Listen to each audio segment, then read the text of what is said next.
Merci Karine d'être là. Merci au docteur Brosset et merci au collectif Santé en danger de me donner la parole ce soir. Donc, effectivement, c'est une première pour moi. Je vais essayer d'être au niveau. Comme l'a dit le docteur Brosset, je vais m'exprimer en mon nom propre et pas celui de ma société. Et puis, donc, vous donner, on en a beaucoup parlé depuis tout à l'heure, vous donnez un peu le point de vue de l'industriel et qui ne sera pas celui du labo pharmaceutique, mais celui, un peu plus précisément, des laboratoires de dispositifs médicaux implantables. Donc aujourd'hui, cette industrie, elle est impactée sur plusieurs plans, des plans macro qui sont le plan réglementaire et, on en a beaucoup parlé déjà aussi, le plan économique. Et tout ceci, on le verra tout à l'heure, conduit à une diminution de l'offre produit que vous pouvez proposer à vos patients. Alors, si on commence par l'aspect réglementaire, il faut savoir que devait être mis en application en mai 2024 ce qu'on appelle le nouveau marquage CE MDR, donc Medical Device Regulation. Et suite à un accord entre les États membres de la Commission européenne, nous sommes en attente aujourd'hui d'un vote au Parlement européen pour décaler et reporter cette mise en application pour mai 2027. Pourquoi? Parce qu'aujourd'hui, il y avait plus de 25 000 dossiers de dispositifs médicaux implantables à traiter et seulement 6 000 ont pu l'être. Pourquoi? Parce qu'aujourd'hui, le nombre d'organismes notifiés qui peuvent valider ces dossiers n'a pas la capacité de traiter l'ensemble des dossiers avant la mise en application théorique de mai 2024. En gros, si je peux vulgariser un peu, Oui. Pour mettre un implant dans une personne, que ce soit une valve cardiaque, une prothèse de hanche, une prothèse mammaire, il faut, comme sur les jouets pour Noël, un marquage CE et il faut un organisme qui met ce marquage. Et aujourd'hui, les organismes notifiés, on les appelle comme ça, il n'y en a pas beaucoup. Et malheureusement, sur les étagères, ils ont, tout à l'heure, il y a Frédéric Bizard qui en parlait, on a beaucoup d'innovations en ce moment, il y a beaucoup d'avancées dans les implants, et du coup, les étagères se sont remplies très vite, notamment parce que la législation a changé. Et c'est ce que tu es en train d'expliquer. Oui. On n'arrive plus, donc on va faire au moins un stop, une pause, ou peut-être un stand-by plus long, afin de mieux réguler ce problème-là. Oui, parce que sinon, ça veut dire qu'en mai 2024, potentiellement, certains dispositifs, pour ceux qui n'auraient pas pu avoir les marquages CE dans les temps, certains dispositifs auraient pu purement et simplement être arrêtés à la date du 24 mai 2024. Donc, ce qui veut dire dans un an maintenant, et il y avait vraiment un engorgement de tous ces services, parce qu'effectivement, quand la réglementation a été changée, le nombre d'organismes habilités à donner ces certificats CE a été diminué également, puisqu'il y avait encore plus d'exigences, donc on a diminué ce nombre d'organismes. Donc, cette réglementation, on le voit, ce passage, ce changement de marquage CE, aujourd'hui, il a pour risque que certains dispositifs médicaux implantables ne puissent plus avoir le niveau de preuve nécessaire pour continuer à être produits et distribués. Pourquoi? Parce qu'il faut un certain nombre de data cliniques pour pouvoir conserver un produit sur le marché. Et aujourd'hui, si on parle de produits qui sont spécifiques à des indications peu communes ou des patients, enfin peu nombreux, forcément, on va avoir moins de data cliniques et donc on ne pourra pas resoumettre ou on ne pourra pas avoir le marquage CE de ces produits-là. Donc, ça veut dire que petit à petit, on va avoir, ou on a déjà sur certains segments, on a des disparitions pures et simples de produits. Et ça peut encore s'amplifier parce que sur des pathologies spécifiques, on ne pourra jamais avoir des milliers de data disponibles pour marquer CE ces produits. Donc, cette nouvelle réglementation, c'est aussi un énorme frein à l'innovation. On en a beaucoup parlé aussi depuis tout à l'heure. Aujourd'hui, cette nouvelle réglementation exige 2 ans de recul clinique avant de pouvoir utiliser ce produit sur le marché européen. Qu'est-ce que ça veut dire concrètement aujourd'hui? Ça veut dire qu'en Europe, l'innovation n'est plus possible pour les dispositifs médicaux implantables et qu'il faut pouvoir utiliser ces produits dans d'autres pays hors communauté européenne pour disposer des 2 ans de recul clinique et pour être autorisé à le diffuser sur l'Union européenne. Donc voilà, donc on est dans une certaine sans parler d'incohérence, mais difficulté en tout cas. Et la France était quand même un pays, si on parle purement de l'orthopédie, un pays qui était très fort et depuis très longtemps en innovation. Et aujourd'hui, la crainte des industriels, c'est effectivement de ne plus pouvoir innover, en tout cas de devoir passer par d'autres pays pour pouvoir sortir des produits innovants et continuer à faire des développements de produits.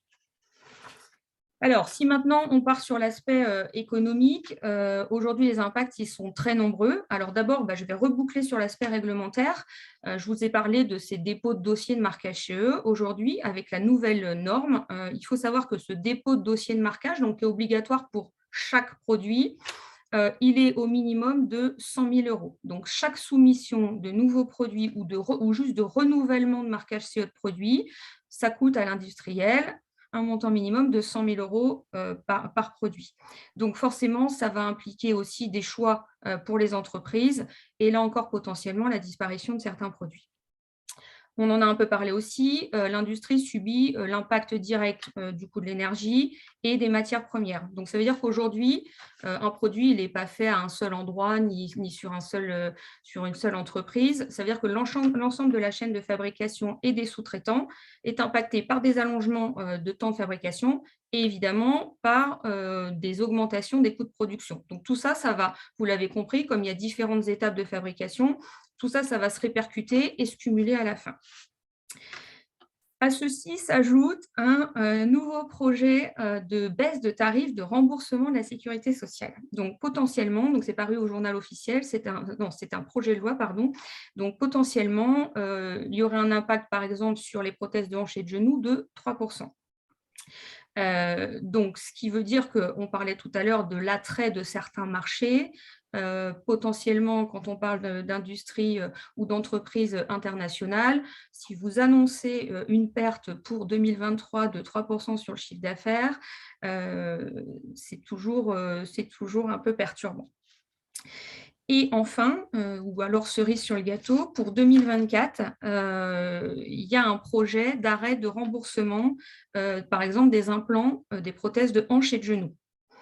Alors, ça va rejoindre ce que Sonia Rabotson disait tout à l'heure, c'est-à-dire qu'aujourd'hui, on n'a pas le système de grossiste pour tout ce qui est dispositif implantable, on a cette chance, mais dès l'instant où on va passer dans un système de déremboursement, ça veut dire que là encore, ce sera un système d'acheteurs qui vont focaliser majoritairement sur les prix et que là, on va s'adresser à un niveau de volume et de tarif et que forcément, l'offre pour les praticiens ou pour les patients va être diminuée de fait puisque les préoccupations sont un peu plus économiques que d'adresser l'ensemble des pathologies ou des indications. Pardon. Donc, on a concrètement, c'est quoi la conséquence de ça? Concrètement, c'est que globalement… Si tu prends un exemple, une prothèse de hanche, par exemple.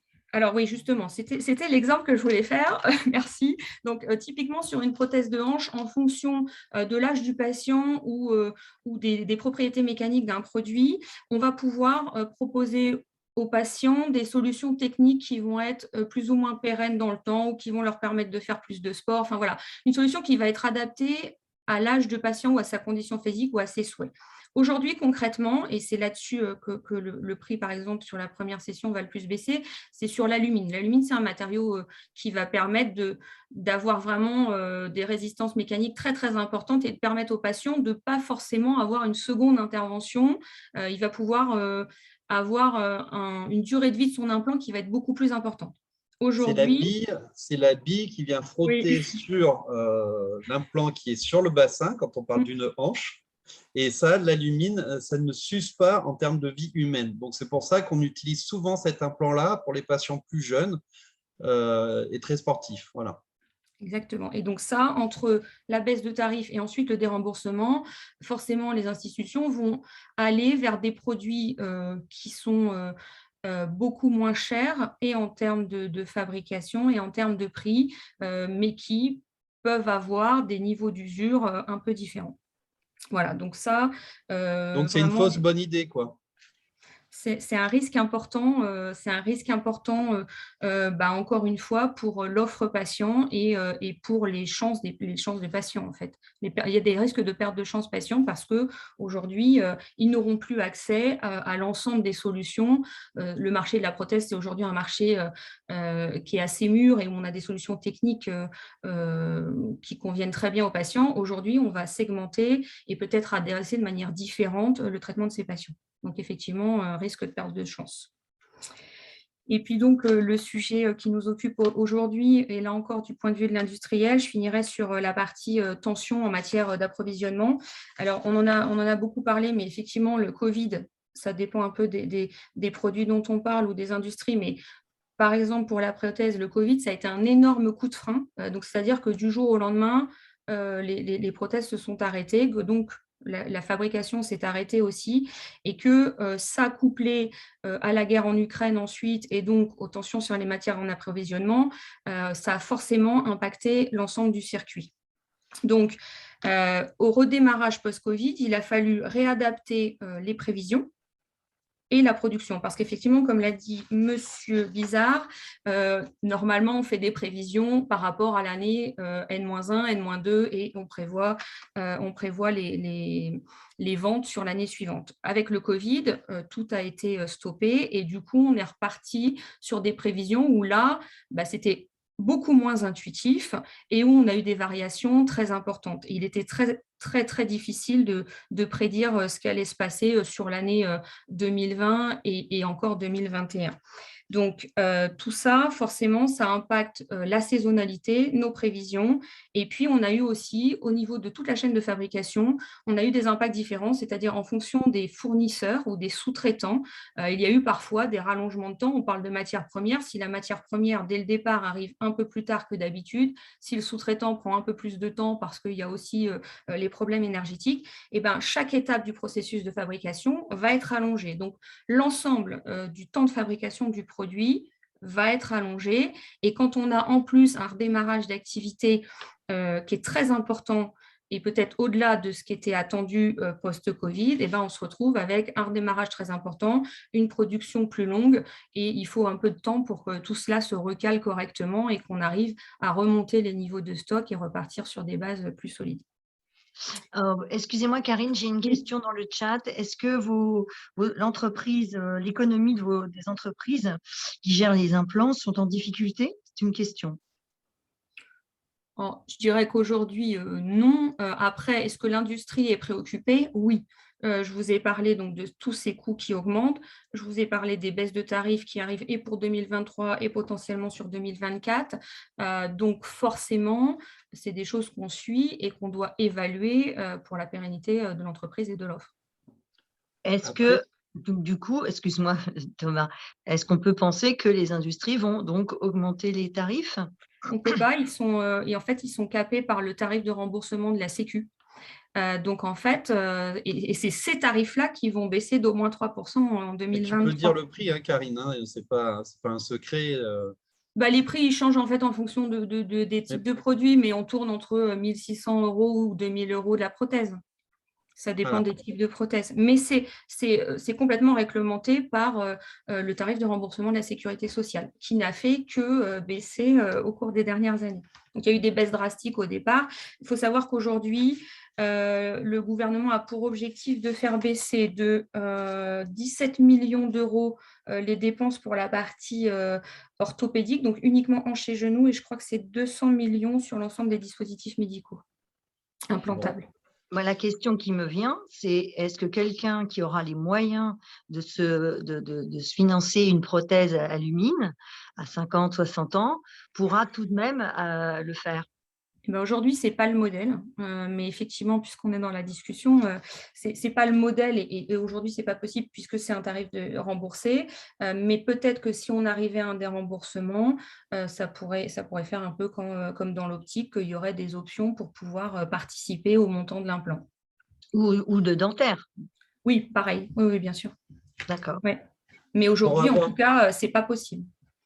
Pour remettre le truc dans un contexte peut-être plus international, parce qu'aujourd'hui, les industries des dispositifs médico-implantables, c'est quand même des entreprises internationales. Mm. La France est un marché qui peut inquiéter, comme ça a été dit. Par exemple, l'exemple de la prothèse, on la prend depuis le début, donc c'est facile, moi je connais, en plus ça tombe bien. On va dire c'est 2 000 € en France, vous allez en Australie, au Japon, c'est 6 000 €. En Inde, ça peut être moins cher, mais en Inde, ils sont à 1 milliard. Donc même si elle est à 1 000 €, le labo, l'industriel, lui, son coût de revenu, vu la quantité, il aura plutôt intérêt à développer son activité là-bas. Et donc, un marché français qui est intéressant parce que pays riche, qui va payer ses prothèses, etc., devient de moins en moins attractif, en fait, même pour des très grands groupes internationaux.